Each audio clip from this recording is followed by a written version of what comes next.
Now, in this version of Comosys, we've added a few more sections. So as you know, in the previous versions of Comosys, we had the symmetrical I section, in which both the flanges were basically the same. Their widths and their thicknesses were the same. But in this version of Comosys, we've added the unsymmetrical I section as well. And what the unsymmetrical I section means that the flanges can be different. They can have different widths and they can also have different thicknesses.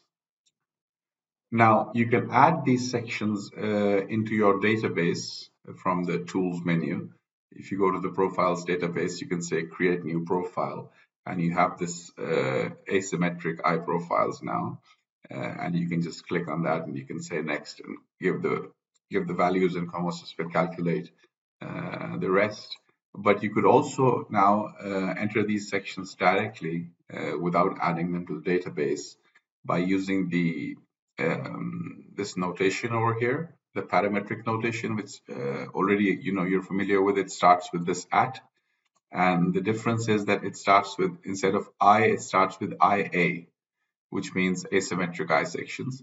And then we have the H value, 500, the B value for the first flange, the S value, which is the web thickness, the T value, which is the first flange thickness, and then the second flange width and the second flange thickness. So by using this particular format, you can create the unsymmetric I profile. Of course, as always, you can select it, you can press Control Q, and it will rotate like that. You can press Control W, and it's going to go like that. Control E will do will give you these offsets. Another profile which we have added to our standard sections list is the bent Z profile, which wasn't available earlier. Once again, you can add it from through the profile database, or you can add it parametrically directly from the dialog box by starting with the at as usual, and the ZB, which stands for bent Z. And then you have the H value, the height of the section, the B value, which is the width of the flange over here, the thickness of the section, the material thickness of the section. 65 is the length of this slip over here, from here to here, and 45 is the angle. You can change this angle from here as well. So a very easy way to now add the bent Z profile.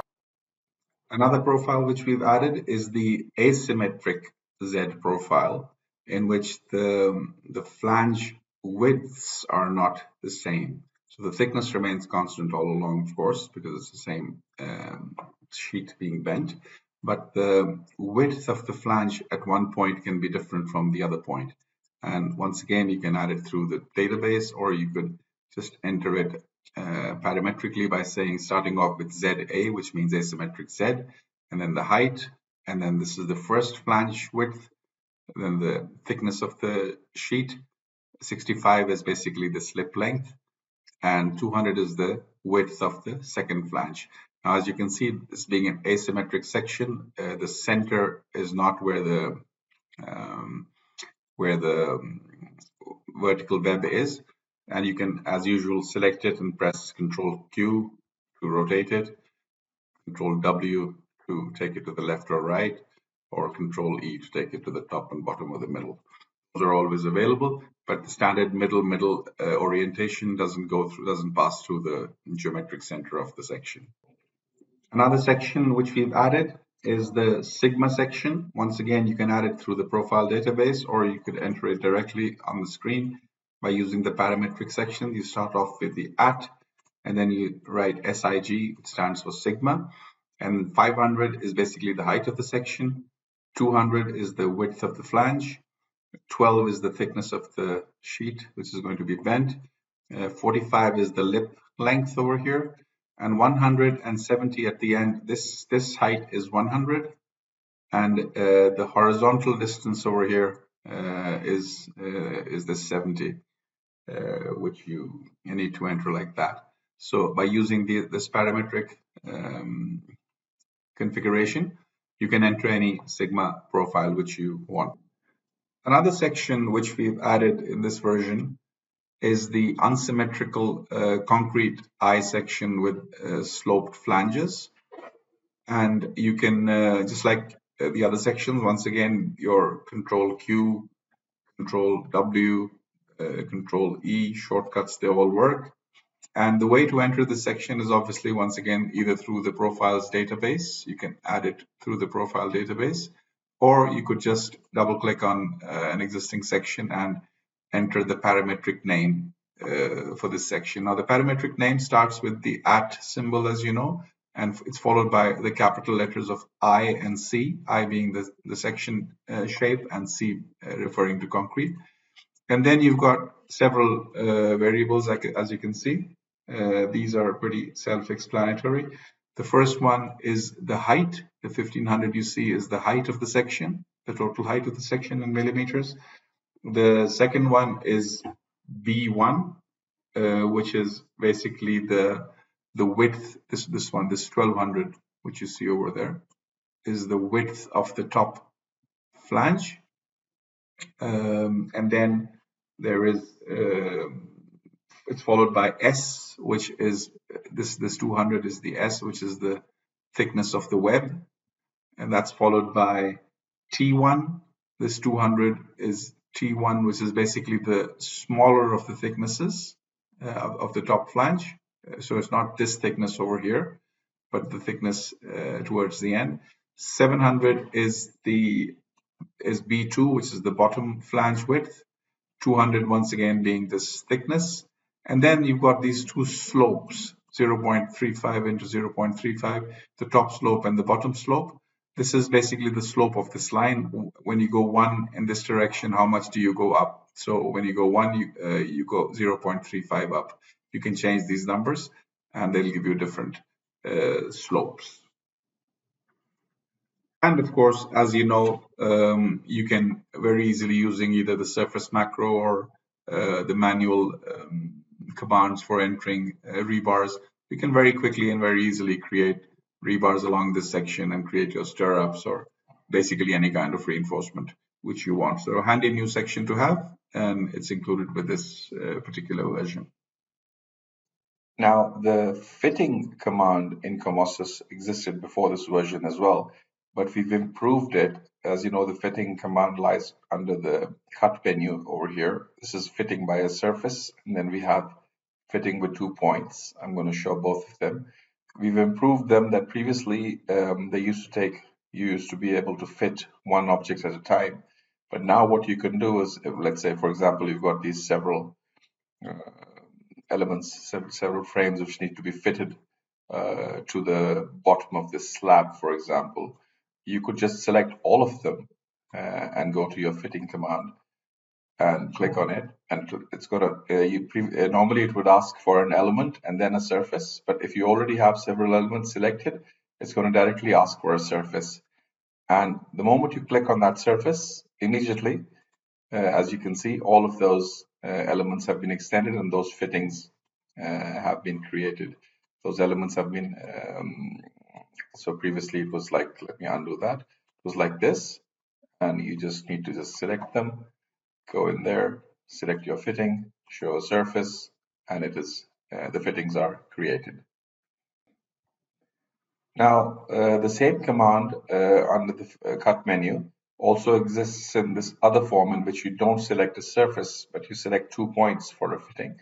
And this one now also works in the same way. So you could just select multiple elements, go over there, go to the fitting with 2 points. And in this case, instead of asking for a surface, it's going to ask for 2 points.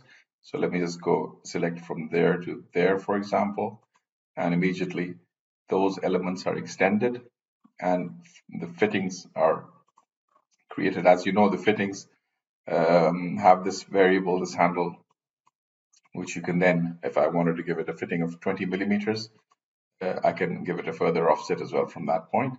But that's the general behavior of fittings. But generally, the ability has come where you can now do a multiple selection and do a fitting by 2 points as well. So there's a nice feature which we have added which allows you to create and to change any surface which you can select on the screen into a plate.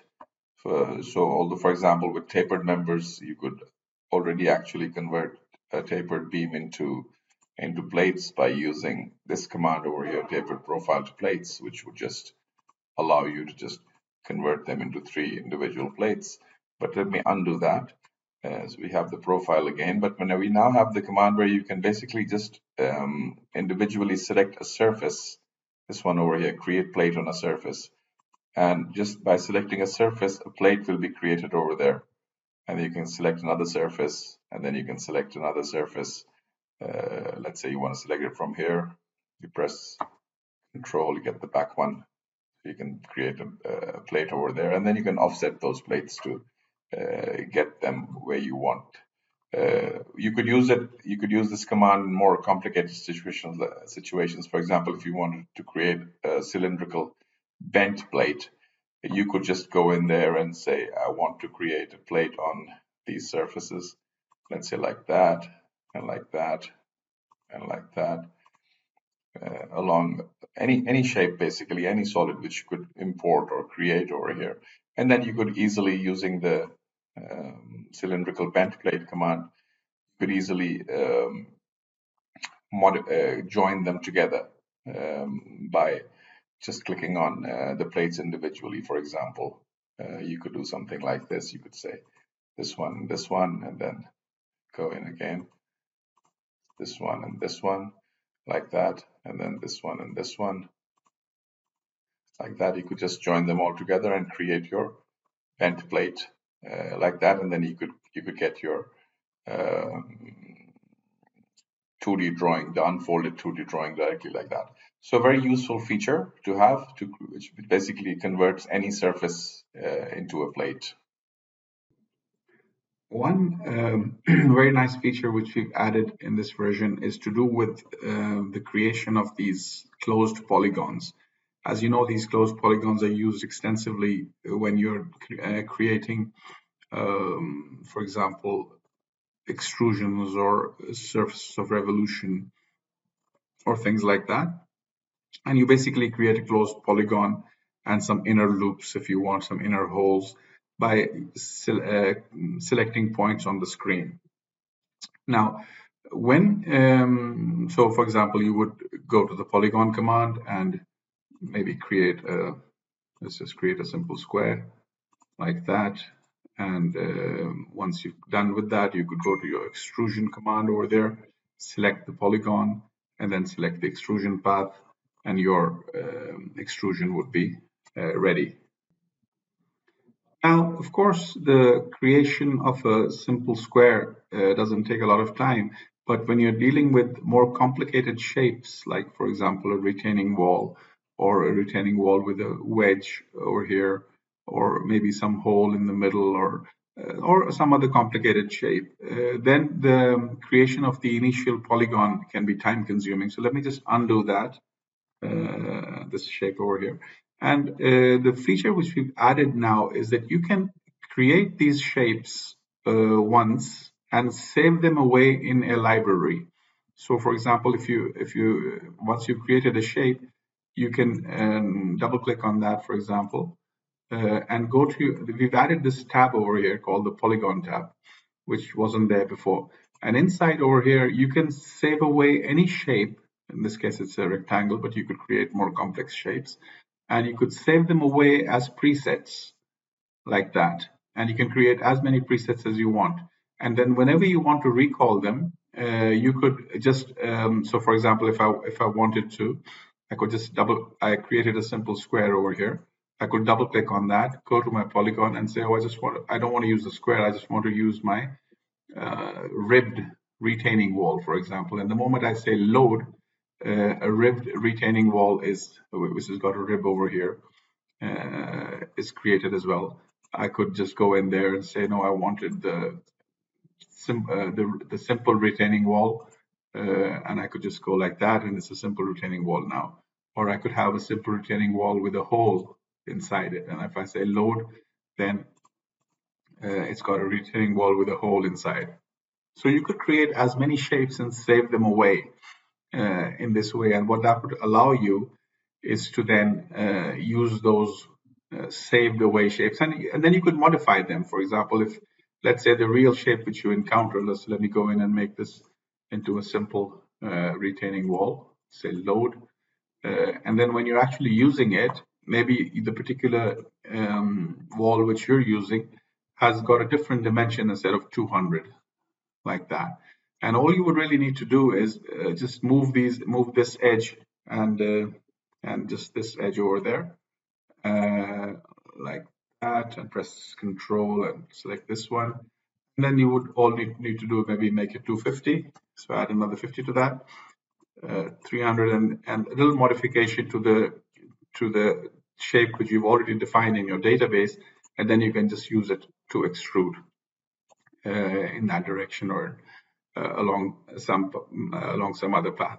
So this really gives you an advantage, because the modification of an existing general shape is a lot easier than entering the general shape from scratch. So what we've done is we've added this feature. You can now create a simple square if you wanted to, and then go to your library of shapes. Just load any shape which you want. Just say load, and it will be loaded, and then you can maybe make the hole bigger. If you wanted to, you could just go in there and select the sides of the hole like that, and say you could just make it bigger, make it shorter, make the whole retaining wall shorter like that. And then once you're happy with the shape, you could just extrude it. So very useful feature in which allows you to save these shapes as in your company environment file, and then use them wherever you want. Now, those of you who are familiar with Comosys will know that we have an existing folded plate command, and the way it works is by selecting endpoints, at least 3, and when you're finally done with selecting the points, you right click and a folded plate is created. In this version, we've basically created a different version of this command. So this new version of the command section, folded plate, lies just under the existing folded plate command. It's called folded plate with angle and distance. And unlike the other folded plate, which asks for n number of points, this one will ask for only a single point. And you will need to set your work plane before you use the command, because it works according to the work plane. But it's only going to ask for a single point. So I'm going to click that point now. And you see that the moment I click that point, let me right click and leave this command. The moment you click that point, it will basically create a folded plate for you with a standard input. Now, let me just double click on this one and show you what it looks like. It basically looks like the other one, but it's got a new type of input. It's got this data over here, and what this is saying is the first number is an angle according to with reference to the x-axis. So it says go 90 degrees from the x-axis and go a distance of 500 millimeters. So this is the first leg. This one is 500 millimeters. Then it says go 0 degrees according to the x-axis and go a distance of 300. So that's this leg.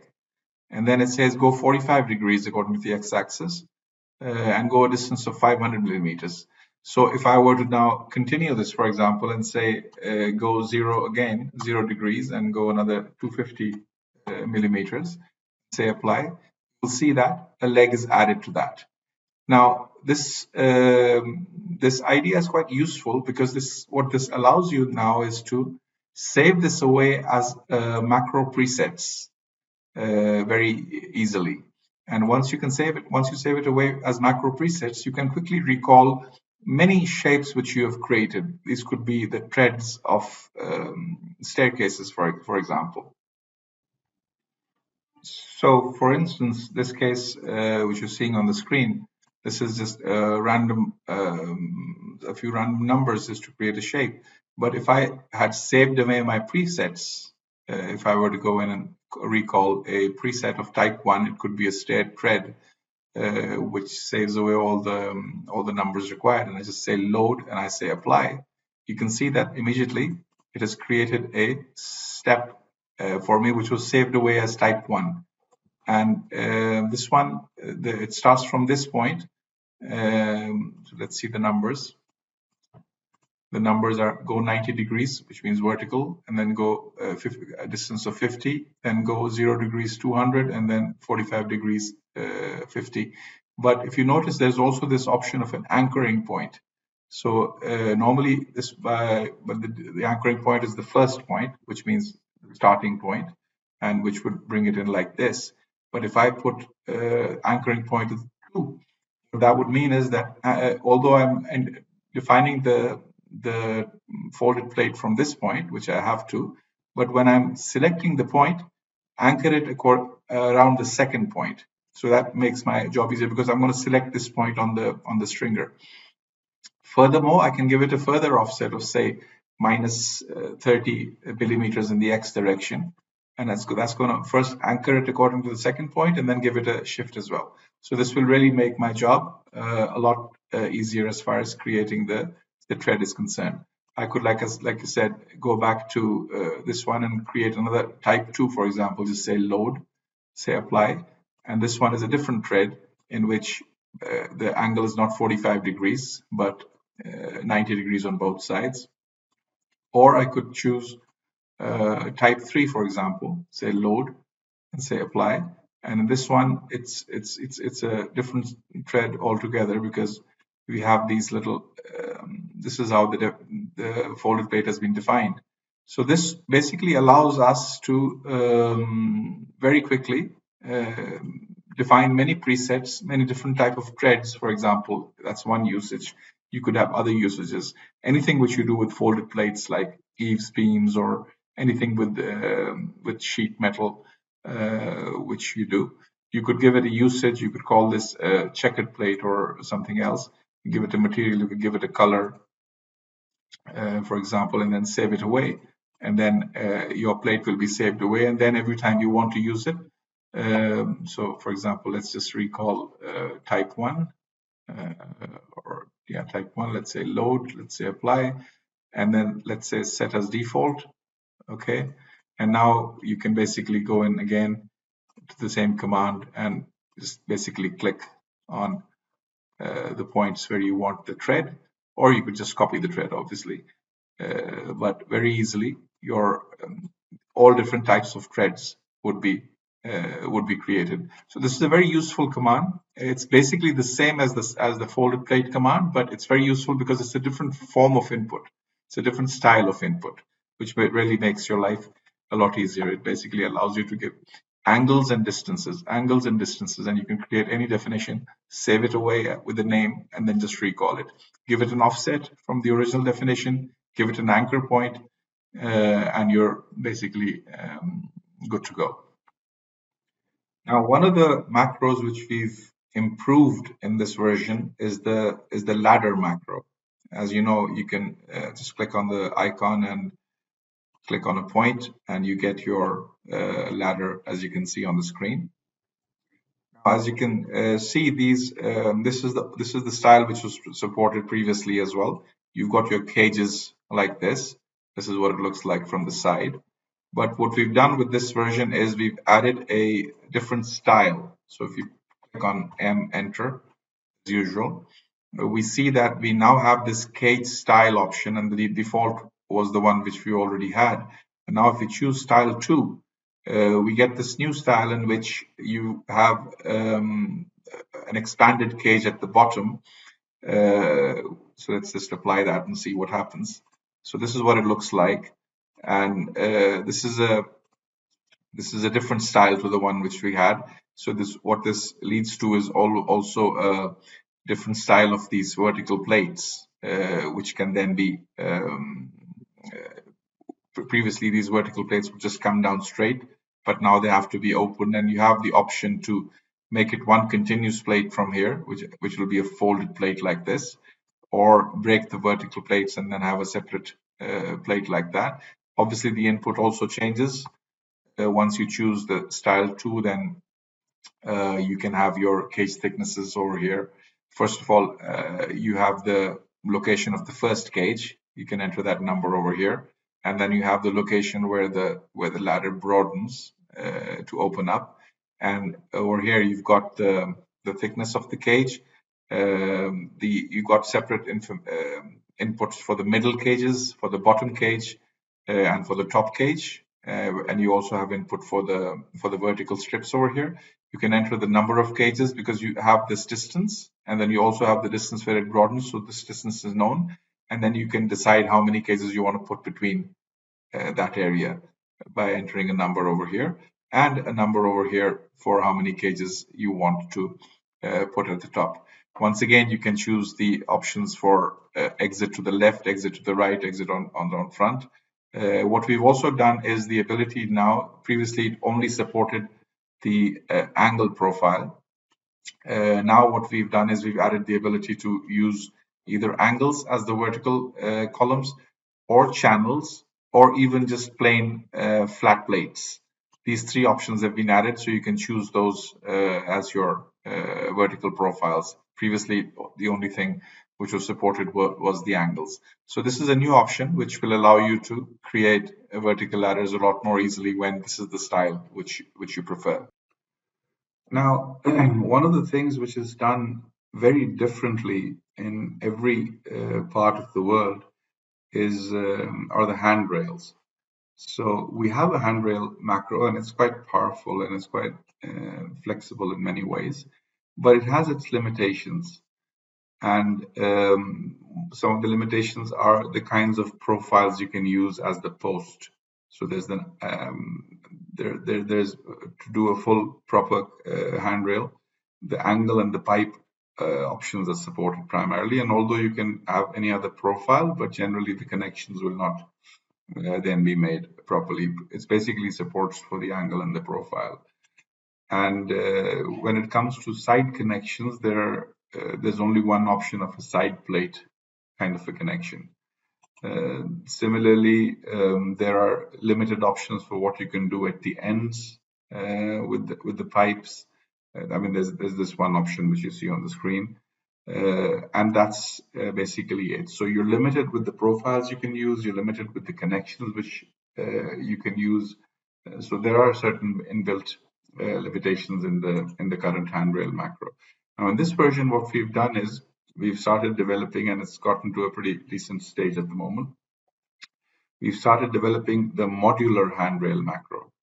And the modular handrail macro is different from the previous handrail macro in the sense that it's very customizable, and the user can actually add their own connections, and it's not limited to what kind of profiles you can use in it.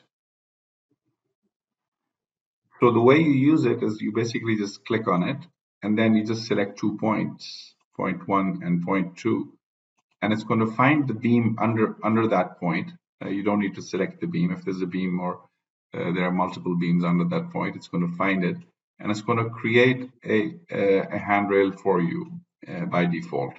Now, the difference which this particular macro now has over the other one is, if you press M and enter, is that you have, first of all, obviously you have complete control over the spacing of the posts and everything. But the posts now don't have to be a single piece. If you want, you can break the posts at any point which you want. So you can have the post going from here to here, from here to here, from here to here. You can give, so it gives you more flexibility of how you want to connect the post to the top and to the middle, or to the bottom in general. Secondly, you can give these offsets, but the biggest change over here is that you have this option to select from many connection types, and these connection types can be increased as well. So if you create your own custom connections, then you can they can be added to this list, and you can. So basically, for example, if I were to give my post a let's say an offset of say -140, let's say like that, you will see that now it's shifted, and obviously you can't do the end plate connection, so it's you don't see any connection from the sides. But if I go back in now and click on M enter, instead of choosing the general end plate connection, if I choose the side plate connection and say apply, you will see that connection can be supported from the side. and it creates a side plate connection once you've taken it to that side. But like I said, you can add options to this. So there's a post angle connection, for example, in which uses a folded plate, and you can use a folded plate to connect the posts from the side.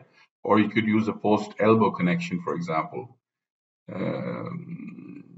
which is something like this. Or you could do something like a fin plate connection, which would then create fin plates from the side. Or you could use a removable connection, for example, a removable handrail connection, which would, you'd have a pipe in which the other pipe, the post would go inside the pipe. It could be a pipe or a box profile. So, and as you're not limited to these, you can actually create your own connections for this side point and add them to the list. So this is something which gives you a lot more flexibility over how you can use the handrail macro. Then you can do by the same logic. If you go inside, you can break the handrails as well. First of all, instead of just having one handrail at the top, you can have multiple handrails. So you can give distances and create any number of lateral sideways going handrails over there, and then you can break each of them if you want at specific distances. So the basic idea of this macro is that this is now going to become a very flexible and customizable handrail macro, which users can then use anywhere in the world. They can create their own connections. They can add their connections to this connection list, and there will be no limitation of any profiles. Intermediate members, these are the intermediate members. Once again, there can be many layers. Once again, they can be both plates or profiles. You can break them from here to here, from here to here, and then save it all away as a preset and recall them according to your needs. End connections would basically be, the connections you make over here, this kind of thing over here. So this new system of creating handrails is very flexible. It's very general, and the basic thing we've seen with handrails is that every country does them differently, and every project may have its own specific requirements. So you can't have infinitely many handrail macros.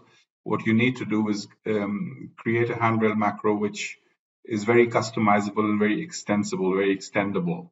And this is what we are attempting to do now, and it's gotten to a pretty decent stage. And you will be seeing the first version of this in this version of Comosys, and then we'll keep adding further customizability to this macro as well. And of course, if you wanted to do a very specific connection which looked different from anything available in the macros, and you also did not have time to create a custom macro for that, you could just do the detailing very quickly for one case and then use the very powerful feature of IntelliClone. Just select the elements created, making sure that the joint is also selected. That's the connectivity. And just go to your IntelliClone menu, say clone all. It's going to tell you that 6 other places are unconnected in the model. You just say proceed, and then everywhere in the model you will see that the specific modeling which you did has been completed. Now, sometimes base plate template plates are used at the site to ensure that the anchor bolts coming out of the foundation are perfectly aligned with the base plate holes. And to do that, what they do is they create a template plate which is in accordance with the base plate. It's the holes in that plate are exactly the same as this plate, and that particular template plate is then embedded in the concrete. So we have this ability now to create an extra plate. It's this macro over here called the template. You just click on it, and you basically just select any base plate, and immediately a template plate is created with the holes which are exactly in alignment with the base plate. You can give it a certain offset. You can make it slightly bigger than the actual base plate itself because you want to embed it inside the concrete, and you can give it a distance, how much what the size where you want to create this in the model. Doesn't really matter where you create in the model because this is basically going to be sent to the site. But this very nice feature now allows you to very quickly create template plates, which can then be sent to the site to facilitate the exact alignment of the anchor bolt. Now, another useful macro which we have included in this version is the shim plate macro. Now, you know that shim plates can be necessary to facilitate erection. And the way this macro works is that you can just, if you already have an existing plate, all you need to do is basically just click on this macro and select any plate, and then select a side, which is, could be on the back side of the plate or the front side. I'm just going to show it to you how it works. So you click on a point, and the moment you do so, it creates a few shim plates in there. And the number of shim plates is obviously depending on the input. And what you can do is, so for example, if I were to just show you, if I say show only, you can see that this shim plate takes the exact same location for the holes in diameter, which already existed in the original plate. Now, if I were to go inside the macro and open it up, you see that it says 2 into 2 millimeters. So that's why it's created two plates of 2 millimeters each. But this is the more interesting parameter over here, which basically allows you to do 1, 2, 3, 4, 5, 6, 7 different styles. The first one is basically the same as the original plate itself, but let's try this one. When you do that, you see that you get these slots in the shim plate. Now, the direction for horizontal and vertical will depend on the local work plane or the local coordinate system of the plate. So you might not always get the horizontal ones. So for example, in this case, if I were to say, okay, you see we get a vertical instead of the horizontal, but that's only because the longer direction is what defines it.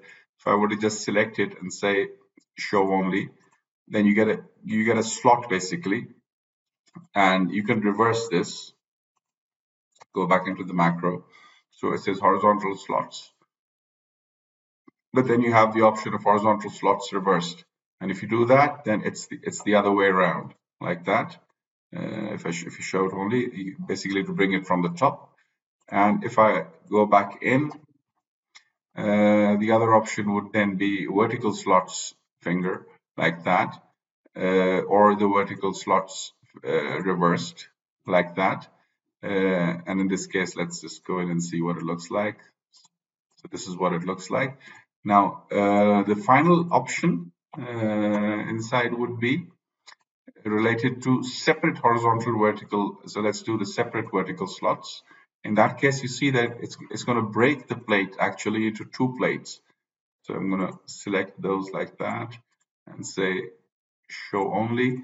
So it's actually creating 2 shim plates, one from this side and one from the other side, because sometimes it's easier for the people at the site to work like this. Now, this macro will work like this for any plate. You just show it a plate, you show it a side, and it will create those shim plates for you. But you will probably be using it more from inside. So for example, this is the stiffen end plate macro over here. Inside the stiffen end plate macro and the other beam to beam or beam to column macros, wherever we had this option of creating shim plates, now this shim plate option has been expanded to basically call the other macros. So for example, if I were to create a shim plate of 2 millimeters, I can, by the way, say 2 into 2 as well, just like we did in the macro. Let's just create a simple one and do a separate vertical slots over here and say apply. You see that this the shim plate is created from the macro directly, like that. And let's go to the other side. There will be another one over there. So the macro itself now, basically the stiffen end plate macro is calling the shim plate macro from within itself and creating those shim plates for you. So wherever we have these existing, this option to create shim plates, those macros will now be calling this macro with all its options.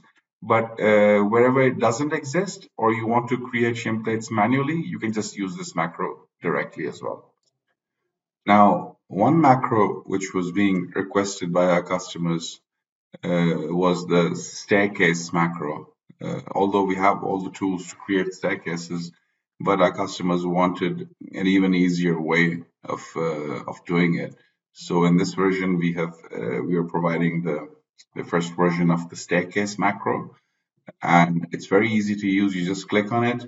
It asks for a point. You can right click to choose a beam, and then it asks for a point again. Once again, you can right click to choose another beam, and then it asks for a point, and then what you can do is you can hover over any point and say, for example, dy 1500, like that, and it's going to create the staircase for you over there, as you can see. Now you can continue by right-clicking, choosing the beam, right-clicking, choosing the beam, and then hovering over that one and saying dy minus 1500, like that, and it's going to continue to create the staircase for you. It's going to also create the handrails and also the connections, so for example, if I zoom in and show you over here, it's going to create these connections on both sides. It's going to create, and you have an option of choosing which connection you want to choose.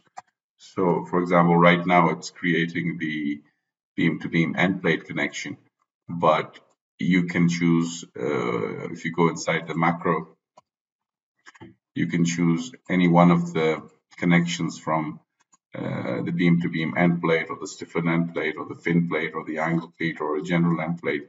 You can choose those connections over here and over here at the landings. You have control over the size of the landings, the lengths. You can bring that length down to 0 if you want. This is the first landing and the second landing.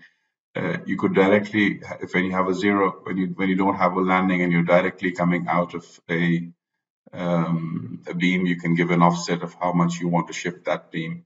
You have obviously control over the gap between the stringers and the stair width, and you have control over the handrails as well.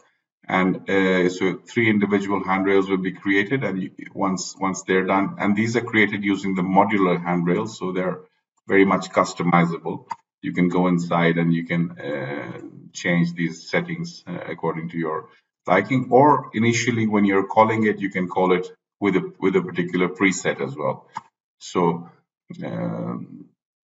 for example, you have over here, so these are the connections over here, but as far as the handrails are concerned, you can choose from presets. You can create your own presets, and each one of those will be created according to those presets. And once, for example, you can align them to come on top of the stringers. So for example, if I were to do that, right now you can see that the posts are not really in the middle of the stiffener. That's the default, because it's basically following the line of the stringer.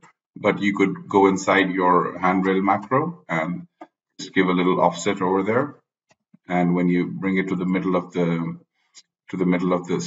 stringer, your connections will also be created. And you can, like I said, you can make these, you can customize these to some other connections. All these connections are available. If you bring it further on to the side, you can create a side connection.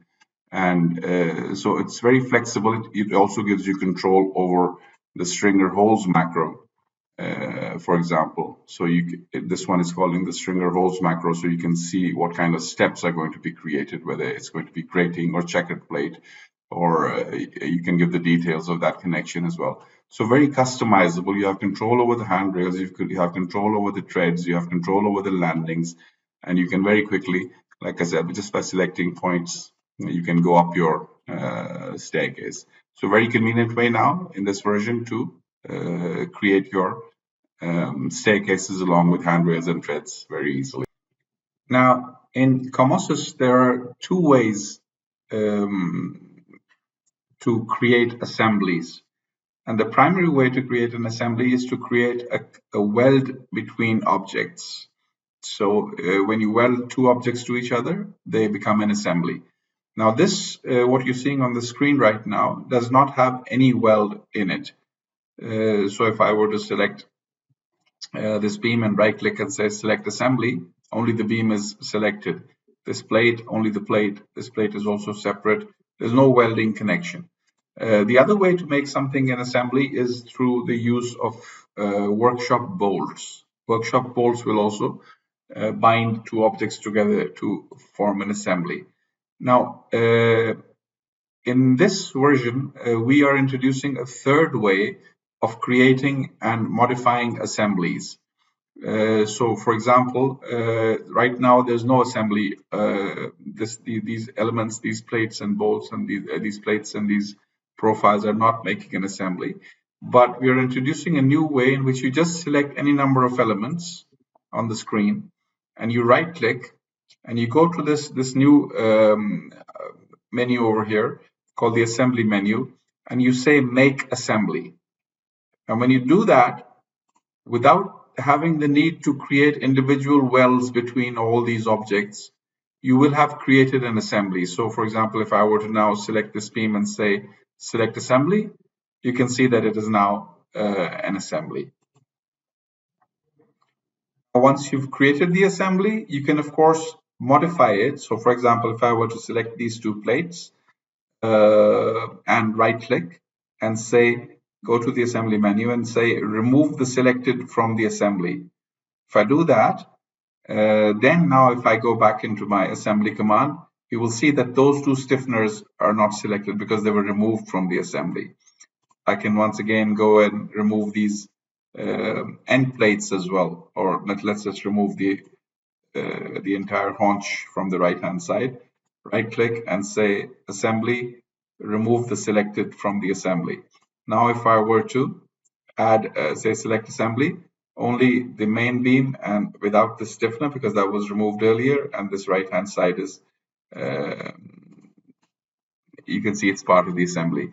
And once if you want to add some things back, all you need to do is just select them again, select these parts which we had removed, go back to the assembly menu and say add the selected to the assembly. And once we do that, we just need to show it the original assembly, and that would be it. And now if I were to select the main beam again, say select assembly, all the objects are now part of the assembly. So this is now a third way of creating assemblies without having to go through the process of linking every element through the weld object or through the bolt object.